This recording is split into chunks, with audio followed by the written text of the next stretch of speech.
Salam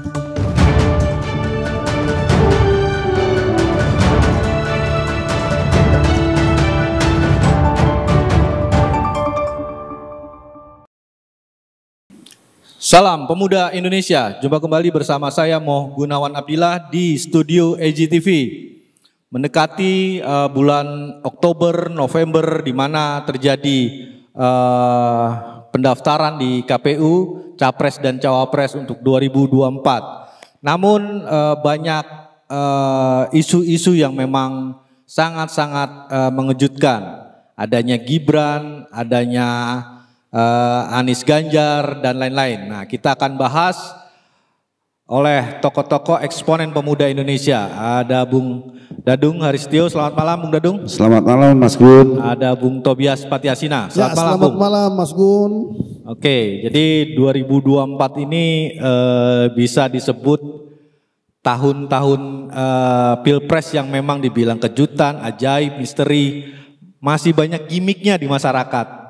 Jadi masyarakat menunggu nih analisa dari tokoh eksponen pemuda Indonesia tentang fenomena dan isu-isu panas yang sudah mulai kelihatan di media-media.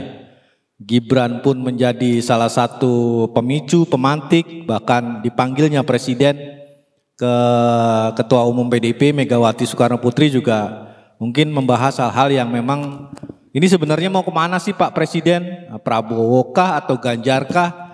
Karena memang dari putranya Presiden tuh aneh-aneh. Pakai kaos Prabowo lah atau ke PSI lah kemarin diundang. Jadi banyak hal lah. Jadi kita langsung bahas saja tanpa panjang lebar ke Bung Dadung melihat fenomena yang saat ini terjadi. Sebenarnya nih cawapres potensial untuk pasangan baik Ganjar, baik Prabowo seperti apa sih? Silakan Bung Dadung. Terima kasih Mas Gun. Jadi persoalan dinamika Pak Presiden atau Pak Jokowi ini kita sama-sama tahu bahwa survei kepuasan terhadap kepemimpinan Pak Jokowi kan kalau di TV-TV itu kan 82%, iya kan. Artinya Pak Jokowi harus punya responsibilitas terhadap 82% ini ditempatkan pada kondisi yang baik-baik saja. Itu. Oleh karena itu Pak Jokowi mencoba melakukan assessment ketiga calon ini. Jadi penilaian terhadap Mas Ganjar seperti apa, ke Pak Prabowo seperti apa, dengan Pak Anies seperti apa. Tentu Pak Presiden atau Pak Jokowi ini menyimpan nilai-nilai itu, kan itu kan.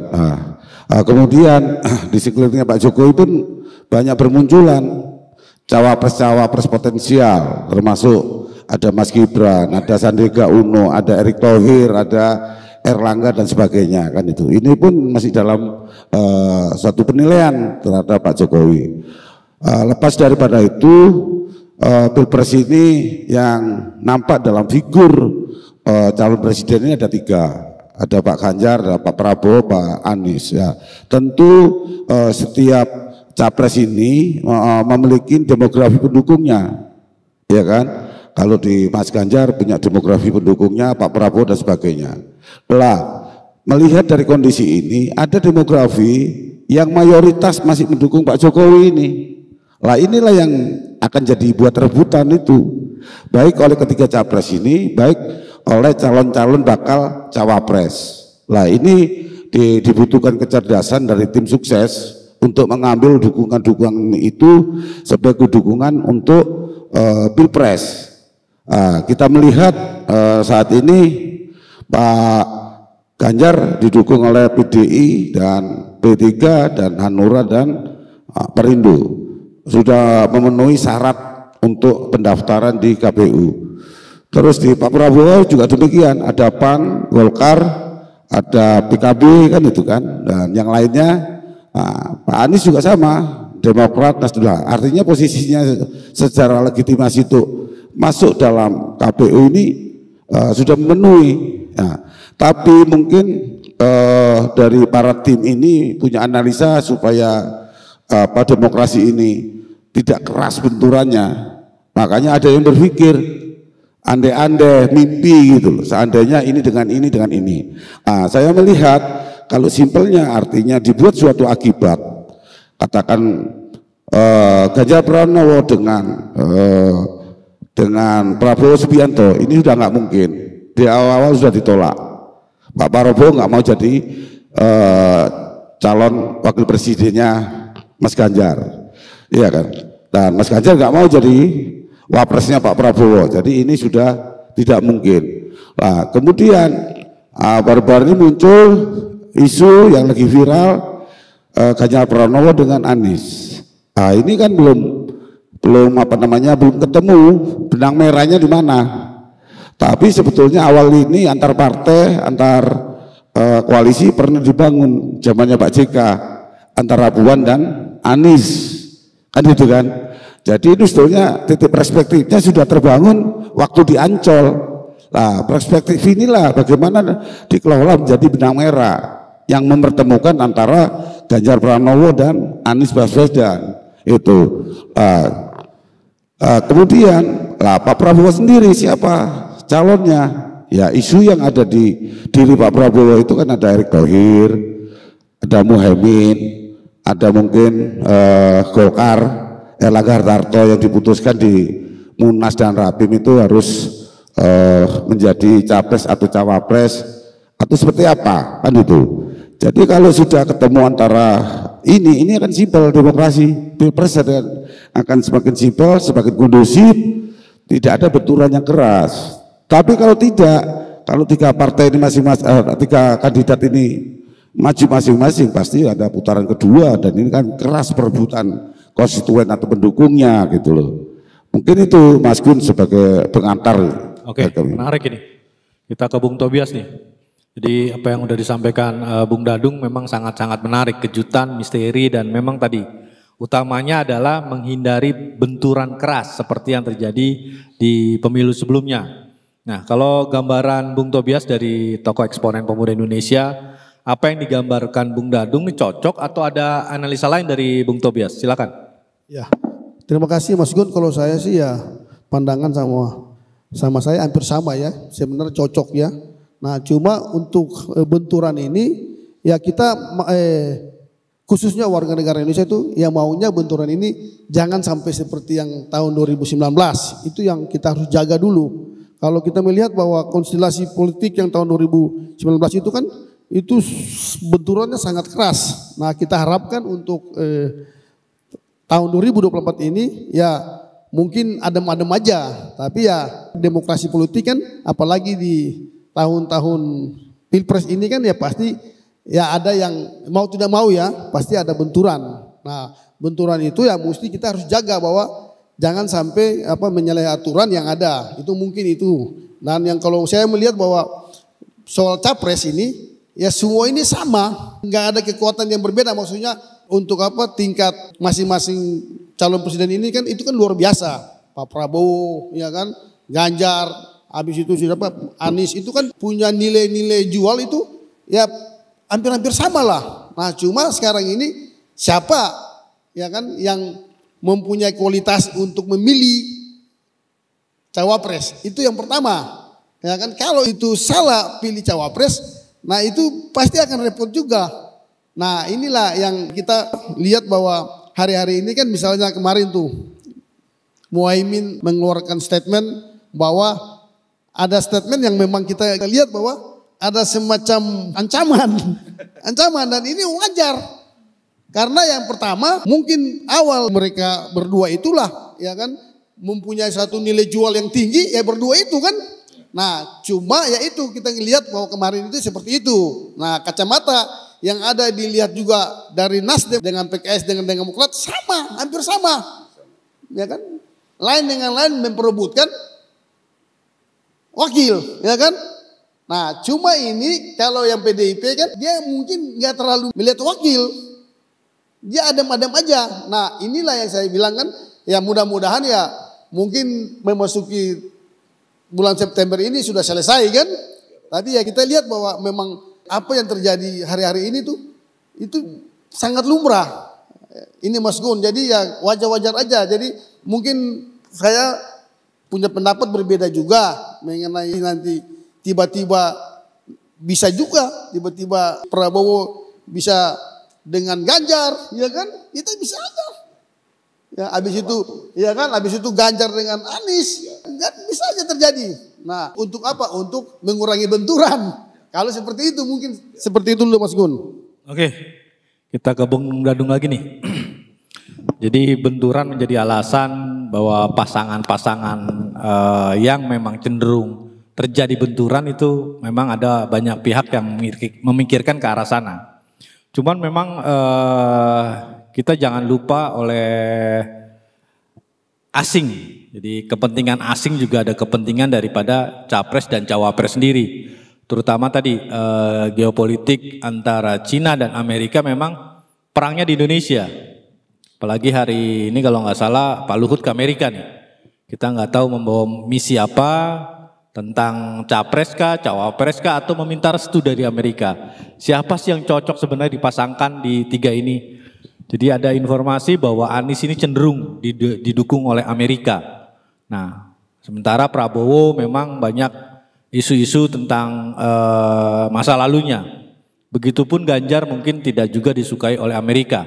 Nah, ini kan baru isu. Nah, tapi analisa dari Bung Dadung sendiri, potensi dukungan cawapres atau capres dari Cina maupun Amerika itu apakah ada dan seperti apa? Silakan Bung Dadung. Iya Mas Gun. Ya, setiap perubahan kekuasaan, apalagi ini Pilpres, tentu ada pengaruh dari luar negeri, negara-negara besar. Ini dari dulu selalu ada kan itu. Persoalannya pengaruh ini sejauh mana? Ya kan, artinya secara langsung atau tidak, kan itu kan. Nah, saya melihat pengaruh-pengaruh daripada luar negeri ini di dalam Pilpres ini tidak berpengaruh secara langsung, ya kan. Memang ada dukungan, tapi dukungannya nggak nyata sebetulnya. Artinya ini kan masih wacana menurut saya kan, nggak ada tindakan-tindakan yang suatu misal kalau memang Anies didukung oleh Amerika, nggak ada itu kampanye Anies ada bendera Amerika, ayam Amerika nggak ada. Kalau posisi Mas Ganjar didukung oleh Cina, nggak ada tuh bendera-bendera, identitas simbol-simbol itu nggak muncul untuk mengatakan bahwa si anu ini didukung oleh Rusia, Amerika, Cina, simbol itu nggak muncul. Tapi secara langsung pasti ada hubungan antar negara kan itu. Nah, kembali soal Amerika juga sekarang ini kan standarnya ganda terus. Misi, pola, strategi Demokrat sama Republik beda, ya kan? Zamannya Trump sama Joe Biden ini beda. Lah, ini yang kadang-kala nggak bisa diklaim sepihak. Ini didukung Amerika. Amerika yang mana? Amerika Demokrat atau Amerika Republik?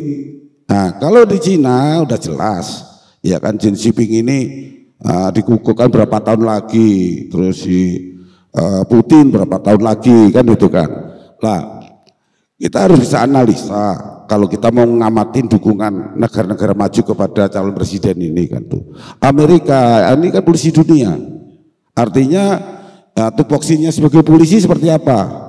Kan itu kan? Nah, dia akan menegakkan aturan lalu lintas dan sebagainya, kan itu kan? Mengatur konflik-konflik, ya kan? Baik yang di Timur Tengah dan sebagainya, termasuk di Indonesia. Lah, kembali ke Cina ini bangunan negaranya adalah perdagangan, industri dan perdagangan. Makanya kepentingannya agak berbeda. Cina masuk di Indonesia, Amerika yang masuk di Indonesia maupun Rusia maupun yang lain. Artinya apa? Programnya itu beda-beda. Kembali kepada Indonesia, teman-teman mengatakan Indonesia sebagai battle zone kepentingan dunia. Iya, karena Indonesia ini kan petikan atau semacam dari surga, negara yang kaya raya, negara yang alamnya ini terkaya di dunia. Makanya ini seperti putri cantik yang diperebutkan oleh negara maju, baik sebagai pasar, baik sebagai bahan baku untuk menciptakan produksi teknologi dan sebagainya. Lah, inilah pengaruh-pengaruh kepada mereka. Saya kira pengaruh negara-negara besar itu tidak berpihak pada satu figur saja. Umpamanya Cina nggak mungkin ke Mas Ganjar saja, pasti ya, ke Anies juga ada, ke Prabowo juga ada. Amerika pun sama, nggak mungkin main kasarnya taruhannya hanya satu taruhan itu loh kakak. Iya kan, Amerika juga melakukan pendekatan ke Anies, ke Prabowo, ke apa. Lah nanti seiring dengan perkembangannya seperti apa, signifikasi daripada pencapaian kemenangan, baru mereka merapat. Sama lah itu. Jadi menurut saya kepentingan itu tidak langsung. Nah, jadi kepentingan itu secara tidak langsung dan kepentingan mereka jangka panjang. Jadi nggak mungkin simbolisme identifikasinya muncul di perhelatan Pilpres itu, Mas Gun. Ya, Mas Dah. Jadi asing memang tidak berpengaruh, cuman di survei sendiri atau di lembaga-lembaga yang melihat potensi 3 calon ini, ada Ganjar, Anies, Prabowo, itu sudah terlihat. Negara-negara di dunia mana yang memang menyukai, ya contoh beberapa kali Anies ke Timur Tengah. Bahkan kalau ngelihat di kampanye yang memang belum resminya, dia bersama Erdogan. Artinya Timur Tengah pun ada di Anies. Ya, artinya negara-negara yang memang dukungan ke capres tertentu sudah ada. Bahkan setingkat Amerika kemarin juga mengeluarkan isu yang memang tergolong unik. Ya, pembelian pesawat itu tiba-tiba Amerika memberikan isu atau warning. Ada Rusia, ada apa namanya tuh negara yang memang cenderung ke si capres ini nih yang membeli pesawat ini. Jadi sudah ada isu mengarah ke sosok capres, tapi isunya ini dari Amerika. Artinya dia sepertinya tidak menyukai capres ini nih yang membeli pesawat ini. Kan begitu. Saya kira enggak semacam itu ya. Secara demografis memang Pak Anies itu adalah keturunan Timur Tengah. Tidak lantas dikatakan bahwa Saudi Arabia, Emirat Arab dan sebagainya akan mendukung Anies. Dan nggak bisa juga dianalisakan bahwa Timur Tengah itu berdiri sendiri pengaruhnya ke Indonesia. Di balik Timur Tengah itu juga ada pengaruhnya Amerika, Inggris, Perancis, dan Rusia, dan Cina. Gitu loh. Jadi derivatifnya turunan ke sini sudah tidak murni lagi dukungan Timur Tengah itu. Jadi sudah global gitu loh. Demikian kayak Pak Prabowo dianalisa karena adiknya ada Pak Hasim yang di Inggris, nanti Eropa mendukung Pak Prabowo, itu paradigmanya nggak kuat. Analisa yang mendasar itu suatu pemikiran nggak kuat. Suatu misal Mas Ganjar ketemu Jarum, gudang garam, ya gimana? Jarum itu kan pabriknya di Jawa Tengah, iya kan? Ya wajar ketemu Jarum, Sido muncul dan sebagainya. Dan secara demografis orang-orang itu mendukung Mas Ganjar, ya wajar gitu karena interaksinya itu kan nggak ada interaksi Menhan ke Jawa Tengah dengan pabrik rokok nggak ada, iya kan, namanya Pak Anies Baswedan yang seorang intelektual akademisi gitu, mungkin masuknya di kampus-kampus itu kan demografinya lah. Ada perilaku analisa geografi juga kan itu kan. Kalau mereka itu punya pengaruh di kota-kota besar akan mempengaruhi kota-kota yang kecil, kota-kota kecil mempengaruhi daerah-daerah, desa-desa pedalaman dan sebagainya. Makanya konsentrasi peperangan sesungguhnya itu di 3 capres itu ya Jawa Tengah, Jawa Timur, Jawa Barat. Itu geografi perilaku politiknya di situ. Karena apa? Di Sumatera banyak transmigran. Berapa orang itu yang jadi bupati, ada yang jadi gubernur. Di Papua itu ada orang Jawa yang jadi wakil bupati kan itu. Itu kan analisis geografi dan demografi itu di situ sebagai jaringan. Lah epicentrumnya di mana? Ya kalau kita ambil epicentrumnya ada Jawa. Karena populasi demografinya ini nomor 1 kan Islam, Jawa, kan itu kan. Ya akhirnya yang bermain di epicentrumnya kan ini, yang digoyang kelompok Islam dan kelompok Jawa. Makanya kan seru kalau tiga pasangan ini maju, ya kan? Itu akan terjadi apa ya istilahnya kompetisi atau peperangan di wilayah Jawa gitu. Makanya untuk menekan itu supaya tidak ada cebong dan kampret, tidak ada ini itu dikotomi ini itu. Lah Pak Jokowi itu menurut survei 82% yang masih puas dengan apa yang dilakukan oleh Pak Jokowi. Makanya Pak Jokowi sebagai kunci di situ untuk membuat dinginnya Pilpres ini harus kondusif, stabil dan sebagainya. Untuk ketiga calon ini sebetulnya kita harus sepakat ini putra terbaik bangsa. Boleh dikritik, ya dikritik agak sakit-sakit nggak ada masalah, tapi jangan dilukai berbekas. Kemarin kan sangat luka Mas Gun, dilukai berbekas. sampai 5 tahun pun lukanya masih berbekas. Jangan kali ini jangan, untuk kepentingan yang lebih besar kita jangan melukai, jangan sampai luka itu berbekas. Kalau kritik boleh, tapi ada batas-batasan norma-norma yang sifatnya pribadi, sara, kan itu tuh kita harus tepis. Dan saya yakin bisa dikendalikan dengan potensi 82% tadi Pak Jokowi sebagai supervisi lah, pengendali terhadap situasi dan kondisi yang kondusif agar Pilpres ini berjalan damai kakak, dan menjadi demokrasi yang lebih baik dari sebelum-sebelumnya. Kalau perlu terbaik di dunia kan itu. Karena Pak Jokowi saya pikir diundang ke luar negeri macam-macam itu bukan karena sosok Pak Jokowi saja, karena prestasi. Negara-negara itu mengundang, ingin tahu apa sih resepnya Pak Jokowi menjadi presiden di Indonesia, kok Bapak bisa dapat 82%-nya gimana di akhir kekuasaannya. Biasanya pemimpin itu kalau di akhir itu muncul negatifnya, presentasinya pasti turun. Ini kok naik, ada apa gitu loh. Nah, sehingga kita harus berpikir juga di situ. Bagaimana potensi yang positif ini kita kembangkan untuk menghasilkan hal-hal yang baik gitu. Gitu Mas Gun. Kita sudah melihat analisa yang dari luar negeri. Nah, kita ke demografi dalam negeri tadi menarik juga nih. Tapi ada yang dilupakan lagi Kak, yaitu usia pemilih 17 sampai 40. Nah, usia 17-40 ternyata ini ya yang menguasai bahwa dia adalah sumber kemenangan para capres ini. Nah, melihat fenomena-fenomena Jawa, Islam, dan milenial ini menurut Bung Tobias sendiri seperti apa? Ya, kalau mengenai usia ya kita lihat bahwa tahun 2024 ini kan pemilih dari usia pemuda itu kan sekitar hampir 117 juta loh, ya kan? Kalau sebesar itu ya jangan kita anggap bahwa pemuda itu biasa-biasa aja, ya kan? Nah, kan terkadang kan pandangan-pandangan mereka yang tua-tua pun selalu bilang ini yang muda ini nih belum tahu apa-apa, belum bisa apa-apa. Ya, padahal ya pendiri-pendiri bangsa pun ya semua kan di umur-umur muda, ya kan? Nggak ada di umur tua kan? Nah, itulah contoh-contoh yang seperti itu ya kita harus tepis juga bahwa yang sekarang-sekarang ini yang kayak si Gibran ya itu cerdas, itu hampir sama dengan bapaknya kok. Dari caranya, kelakuannya kan, gaya-gayanya kan hampir sama. Nah, mungkin lah kalau soal umur ya kita kan nggak tahu, itu karena masih ada di MK kan belum diputusin. Nah, mungkin kalau diputusin ya pasti agak rame juga karena pemilih-pemilih pemuda itu kan akan cenderung ke salah satu anak muda. Nah, untuk itulah mereka-mereka yang nanti punya pandangan-pandangan yang berbeda dengan pemuda itu ya jangan takut.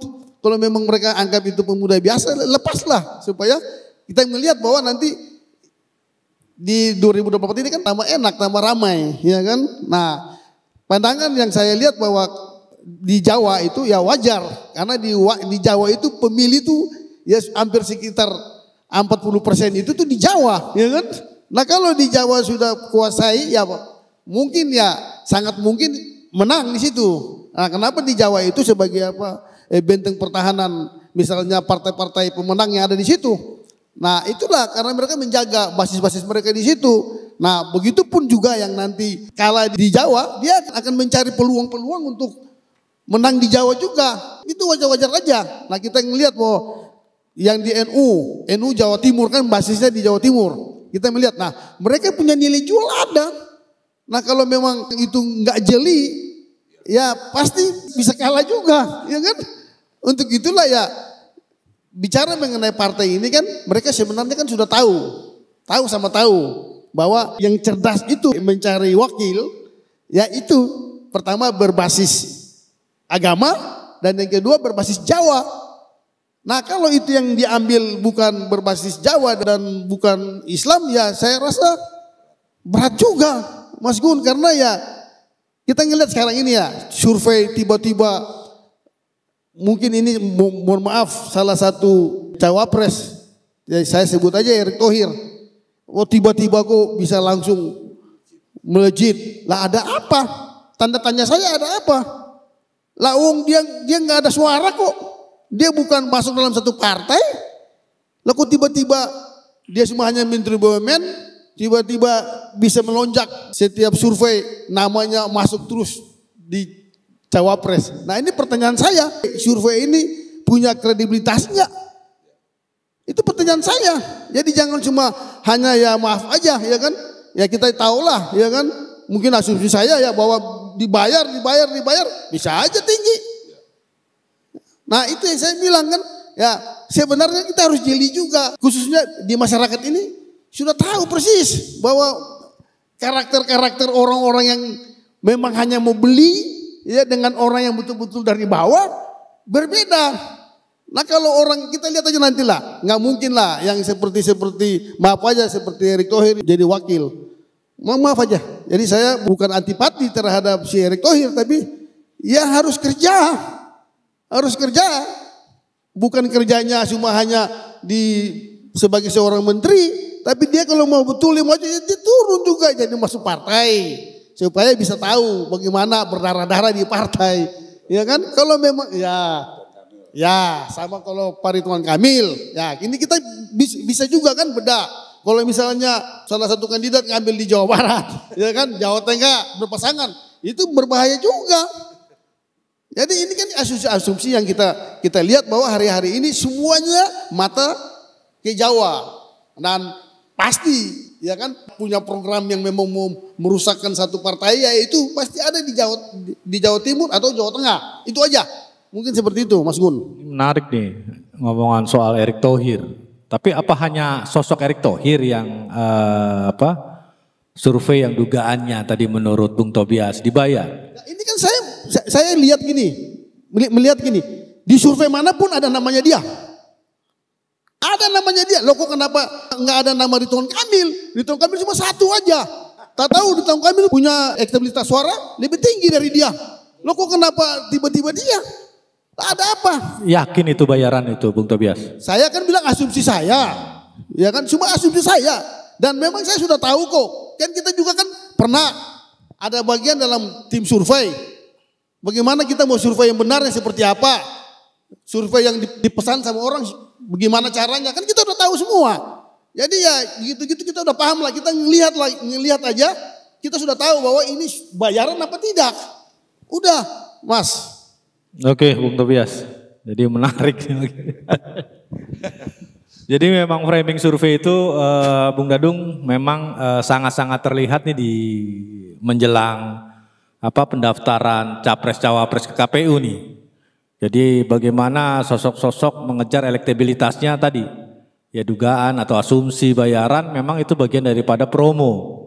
Tapi kalau memang duitnya itu halal sih nggak masalah. Ini duitnya kan kita nggak tahu nih.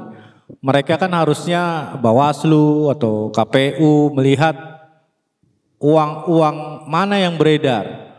Uang-uang siapa yang dipakai. Karena nih KPK, Kejagung, ya dari kasus BTS lah, kasus emas lah, kasus BUMN lah. Jadi masih orang tuh nggak nangkep ini. Ini duit follow the money yang triliunan, ratusan miliar ini kemana? Gak jelas semua. Bahkan yang terbaru adalah PT Taspen kan. Yang istrinya bilang disuruh naruh duit lah katanya untuk Pilpres. Dan uangnya nggak tanggung-tanggung 300 triliun katanya. Jadi fenomena tadi yang bayaran atau apa nih banyak memang terkait di BUMN. Dan memang semua penegak hukum sepertinya tutup mata. Jadi tebang pilih. Bahkan Kejagung kemarin mempersilahkan KPK untuk silakan memeriksa Dito Aryo Tejo. Jadi ini apa ini? Fenomena apa nih penegak hukum gak berani tegas dan dipilah-pilah. Contoh waktu Dito menyerahkan LHKPN-nya malah direvisi sama KPK. Tolong dibenerin ini. Ini LHKPN-nya belum benar. Jadi aparat penegak hukum termasuk Kejaksaan Agung sendiri bilang menunggu selesai capres-cawapres baru diperiksa. Nah bagaimana menurut pandangan Bung Dadung? Setuju nggak dengan penegak hukum seperti itu? Ya ini kan masih proses Mas Gun. Jadi ya tadi itu ada kunci di dalam kehidupan berbangsa dan negara itu kan stabilitas itu. Ya tegas juga tuh Kejaksaan Agung bilang nanti nunggu selesai capres-cawapres baik caleg-caleg selesai dulu. Tapi kalau KPK kan tidak nih, berbeda nih. Ya kalau ini dibuka, diproses semua, saya kira mengganggu pencapresan. Loh, iya kan? Kalau kita lihat di Google ya, di medsos ya kan, partai mana yang nggak terjerat pada korupsi? Kemarin kan di sini udah dibahas, iya kan? Iya kan? Banyak ketua umum partai terjerat korupsi, iya kan? Belum anggotanya, belum yang macam-macam kan tuh. Kalau ini di proses demokrasi ini harus putih bersih gitu, iya kan? Kayak pilpres ini diundur kan itu, kan itu. Jadi kalau ada kertas putih, ada coret-coretan merah dikit-dikit. Pilpres ini penuh dengan uang hitam ini. Ya itu tergantung daripada asumsi dan pembuktian yang ada kan tuh. Soal permainan uang itu kan sudah canggih, Mas Gun. Tidak lantas uang korupsi langsung uang itu dibagikan, kan diputar dulu. Iya kan? Ada yang diputar di dalam negeri, ada yang ditabungkan, diinvestkan di Singapura, di Malaysia macam-macam, keuntungannya balik ke Indonesia bunyinya investasi, padahal uang korupsi. Orang korupsi yang dibawa ke luar negeri, keuntungan balik ke sini jadi investasi. Kan itu. Tapi menurut undang-undang dan menurut apa selama itu tidak ditemukan masalah hukumnya ya lolos-lolos saja kan begitu. Iya kan? Yang jelas seperti Mas Gun katakan tadi, kejaksaan, polisi, KPK sepertinya lebih canggih malingnya daripada aparatnya. Kan itu. Maling lebih canggih Pak, dari polisi, daripada KPK, daripada kejaksaan. Iya kan? Kapan malingnya, di mana malingnya, berapa malingnya, dan bagaimana malingnya, dengan siapa malingnya. Lebih canggih daripada kejaksaan, polisi, dan KPK. Kan itu.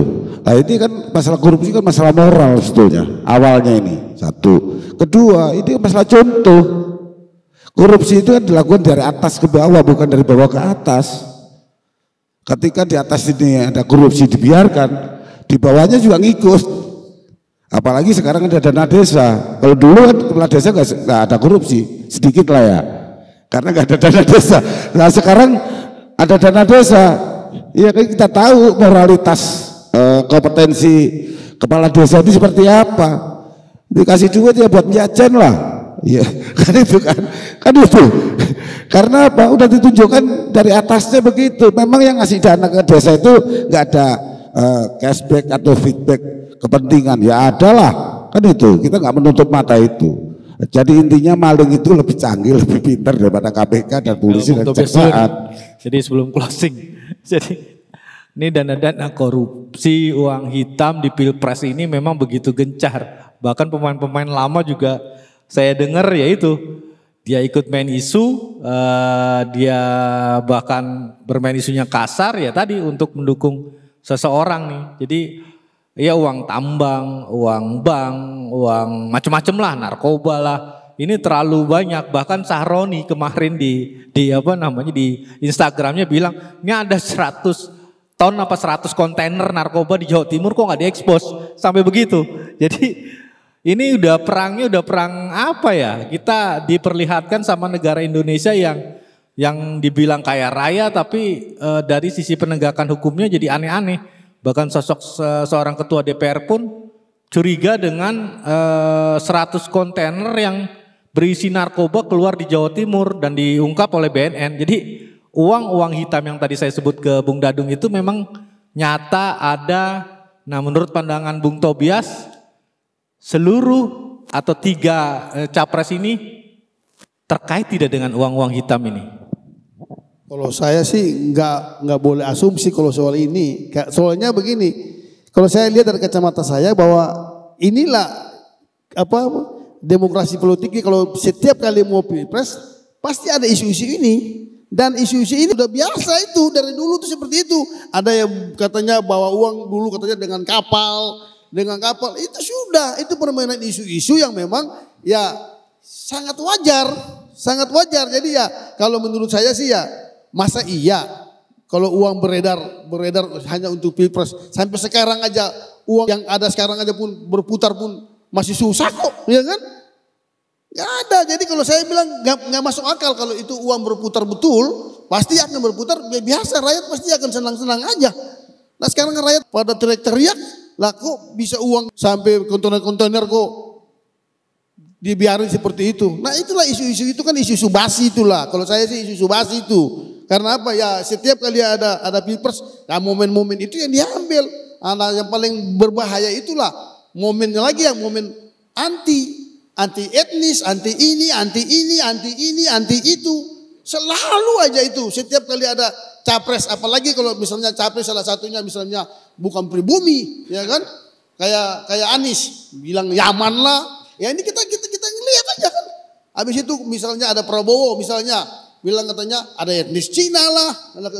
Nah habis itu siapa lagi? Ganjar. Kan macam-macam di situ semua. Negatif, padahal mereka itulah orang baik-baik semua, ya kan? Apalagi Prabowo, ya kan? Maksudnya ya satu, ya dari bawah juga kan, tentara juga. Nah jadi ya jangan kita melihat seseorang itu dari kacamata etnis, itu nggak bagus. Nah saya lihat kok banyak kok di media-media, kok padahal yang ngomong ini orang-orang pintar semua, orang-orang terpelajar, tapi kok masih aja bicara mengenai etnis. Itu kan bagi saya tuh nggak masuk akal, itu sakit itu bagi saya. Nah kita ini pemuda, kita yang tahu demokrasi politik, mari kita bangun politik ini dengan santun. Agar apa? Agar rakyat melihat kita ini benar-benar pemuda yang punya integritas tinggi, ya kan, punya pengalaman demografi politik tinggi. Nah itu yang harus dijaga. Nah untuk itulah kalau saya ngelihat bahwa tiga kandidat ini semuanya bagus-bagus. Cuma yang harus diteliti itu tuh yang pertama wakil, ya kan? Kalau memang wakil itu sudah betul-betul diambil yang pas, ya mungkin pasti jadilah antara tiga itu. Mungkin itu, Mas Gun. Udah mau 1 jam nih. Closing statement dari Bung Dadung nih. Jadi closing statementnya cawapres, misteri cawapres. Siapa dengan siapa cocokkah untuk memimpin di 2024 mendatang? Silakan Bung Dadung.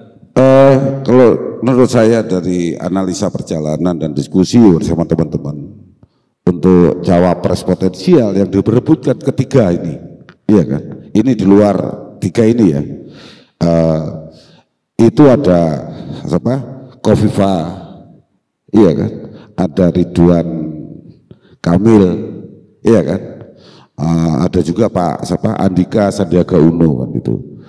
Itu di luar tiga kandidat ya, kan gitu.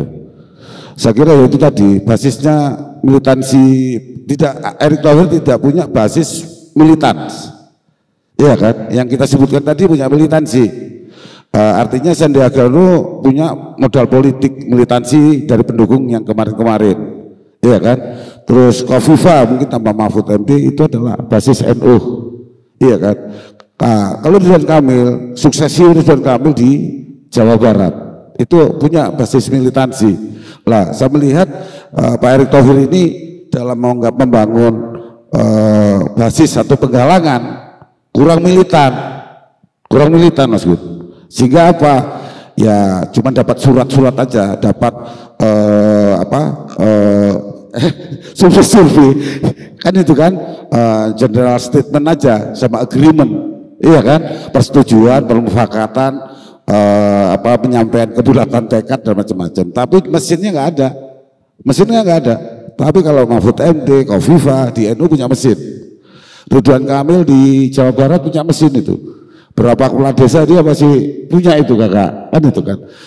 Pak Sandiaga Uno punya mesin, OKWC itu ada di seluruh daerah itu.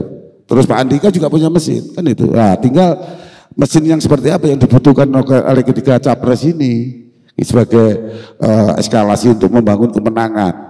Nah, itu ibaratnya kultur demokrasi yang akan dibangun. Tapi seandainya terjadi lobby-lobby tertentu dari tiga capres ini, kan itu kan, ya asumsinya kan sementara ini mindset kita kan mindset survei, dasarnya menganalisa kan dari survei. Ya yang menentukan siapa dengan pasang siapa itu ada 82% yang masih mengatakan Pak Jokowi itu berhasil. Artinya siapa yang menentukan itu?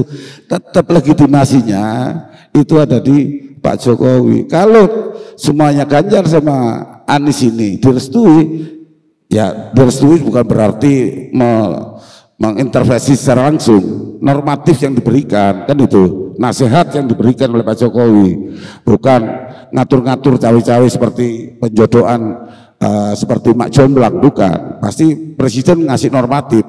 Gini normatifnya, terserah kamu, ini normatifnya. Ketika kamu sesuai dengan normatif itu, artinya pendukung saya yang 82% akan mendukung ke situ. Nah sekarang normatif itu ditingkatkan jadi etika politik. Nah siapa yang beretika politik? Etika politik yang paling bagus itu ya rekonsiliasi. Nah, maksudnya rekonsiliasi apa? Mencegah terjadinya benturan-benturan sosial politik yang keras. Ya benturan boleh, tapi benturan mesra kan itu kan, berdebat apa kayak di eksponen kita kan, beda boleh gak apa-apa, tapi tidak melukai gitu loh. Kritik-kritiknya tajam boleh, tapi jangan melukai. Karena apa? Tiga orang ini putra terbaik bangsa Indonesia. Oke, Bung Dadung. Bung Tobias, closingnya nih, kalau dari Bung Dadung kan sudah terlihat nih, Ganjar Anies. Nah, Bung Tobias siapa? Ya, kalau saya lihat ya untuk lebih cepat lagi ya Prabowo Ganjar atau Ganjar Prabowo. Lebih ya ini kan kita punya analisa aja, mungkin supaya jangan kena benturan, ya kan? Kalau lebih bagus lagi ya kalau bukan Prabowo Gibran. Ya? Bukan Prabowo Gibran. Kalau lolos dulu kan kita belum bicara lolos. Belum ada itu kan. Kalau di MK mungkin sudah bilang lolos, nah mungkin kita masih bisa dorong-dorong lah anak-anak muda kan, apalagi kan kita kan? Kesimpulan saya bukan Ganjar dan Anies, bukan. Masih ada opsi yang lain Mas Gun. Termasuk dengan Prabowo, termasuk dengan Kofifa, termasuk dengan yang lain. Cuman yang lagi viral sekarang ini kan Ganjar Anies. Ketika normatifnya diberikan oleh Pak Jokowi, kan itu kan. Kemudian etika politik dibangun bisa jadi. Tapi seandainya normatifnya ini nggak ketemu ya susah kan itu kan terjadi. Kalau saya lihat Ganjar dengan Anies sih, kayaknya bagi saya itu mustahil, sangat mustahil karena ya untuk saya sih lebih bagus nih, lebih manis ya Ganjar dengan Kofifa atau Ganjar dengan Ridwan Kamil, itu mungkin ada menguntungkan ya kan, apalagi ya berbasis yang ada di Jawa kan, kalau kita bicara mengenai berbasis Jawa kan, nah itu analisa saya. Tapi kalau kita ngelihat bahwa kalau tentara juga bagus, kalau tentara dengan anak muda ya kan, kalau itu pun direstui nanti di MK. Ya kita nggak tahu. Nah ini politiknya kan masih ada 2 bulan. Jadi kita masih bisa punya asumsi kan, masih bisa punya prediksi-prediksi. Nah nanti prediksi-prediksi itu nanti kita lihat aja nanti finalnya seperti apa. Mungkin yang pasti yang terbaik, pasti yang nanti yang jadi ini maupun wakil itu ya seperti saya ngomong ya, dipilih mereka-mereka yang wakil khusus untuk jadi wakil presiden itu jangan dilihat dari survei. Kalau dilihat dari survei itu banyak cawe-cawenya, banyak beli-beli suara, banyak beli-beli lembaga-lembaga survei, itu bisa ya kan. Untuk itulah ya kita berharap bahwa kalau mau survei yang benar ya itulah survei yang betul-betul, jangan semua survei beli. Nah dan harapan saya juga betul katanya Mas Dadung bahwa ada pemilih 82% itu yang basisnya di Jokowi. Nah dan untuk menjadi penentu adalah Pak Presiden sendiri dengan harapan bahwa pekerjaan-pekerjaan rumah yang belum selesai sama Pak Jokowi itu bisa dilanjutkan sama Pak Presiden nanti yang terpilih. Mungkin seperti itu Mas Gun. Terima kasih. Oke, ada tambahan Bung Dadung? Ini sedikit masalah survei. Ini kan banyak teman-teman galau soal survei. Survei itu kan untuk membangun mindset. Iya kan? Iya, sedangkan waktu kita kuliah itu kan penelitian itu kan ada 3, 2, kuantitatif, kualitatif, dan partisipatif. Iya kan? Nah, lembaga survei yang partisipatif ini kan saya belum menemukan itu. Iya kan? Artinya kalau partisipatif antara yang interview atau penelitinya diterjunkan di wilayah itu sampai selesai. Bukan petugas dari penelitian datang ke situ setelah isi data balik lagi ke Jakarta. Nah ini kan bergeser, ditinggalkan bergerak, kecuali dia naruh orang di situ sebagai agen penelitian di situ, portalnya, iya kan, yang hari-harinya aktivitasnya kegiatan melakukan survei. Ini yang benar. Nah, banyak survei sekarang ini hanya ngisi form ya. Ini itu kecenderungan. Nah, jadi itu kecenderungan. Makanya harusnya kalau lembaga survei ini jangan per 2 bulan atau 3 bulan, kalau perlu harian dong. Tiap minggu lah paling tidak portalnya itu bunyi, tak kan itu. Ini akan memberikan edukasi politik dan demokrasi ke masyarakat yang baik. Supaya apa? Dengan survei itu mindsetnya terbangun, sikap perilaku masyarakat juga bisa kondusif, tidak terjadi kaget benturan. Jadi seperti yang kakak Tobika sampaikan tadi tentang surveinya Pak Erik dulu 0, kok tiba-tiba melejit. Nah ini bisa menyebabkan perdebatan dan benturan di bawah. Nah itulah masukan kita ke lembaga survei. Tolong Mas, mungkin buat kasih asumsinya naik tinggi. Ya kalau di survei di situ disebar bonus dan voucher-voucher dan macam-macam ya cepet naik lah kakak. tapi setelah itu kebutuhan dasarnya mulai muncul lagi, ya turun lagi surveinya kan begitu. Itu Mas Gun. Nah kita harapkan di SCTV ini udah bagus lah memberikan edukasi itu. Makasih Mas Gun. Terima kasih Bung Dadung, Bung Tobias hadir bincang-bincang mencerahkan seluruh bangsa Indonesia di SCTV. Semoga masukan dari Bung Dadung, Bung Tobias bisa didengar bahkan sampai ke pemangku negara ini. Demikian pemirsa SCTV bincang-bincang dengan tokoh eksponen pemuda Indonesia bagaimana dinamika cawapres yang akan dipilih oleh 3 pasangan, ada Prabowo, Anies maupun Ganjar. Atau mereka bisa juga berkolaborasi, Ganjar Anies, Prabowo Ganjar atau Prabowo Anies. Siapapun mereka adalah putra-putra terbaik. Yang jelas rakyat Indonesia jangan sampai diadu domba, jangan sampai menjatuhkan, jangan sampai seperti di 2019 yang menyisakan luka dan berbekas. Kita ingin Indonesia maju, bersatu, membangun untuk Indonesia di 2045. Indonesia emas berjaya di dunia. Saya Mau Gunawan Abdillah undur diri. Salam pemuda Indonesia.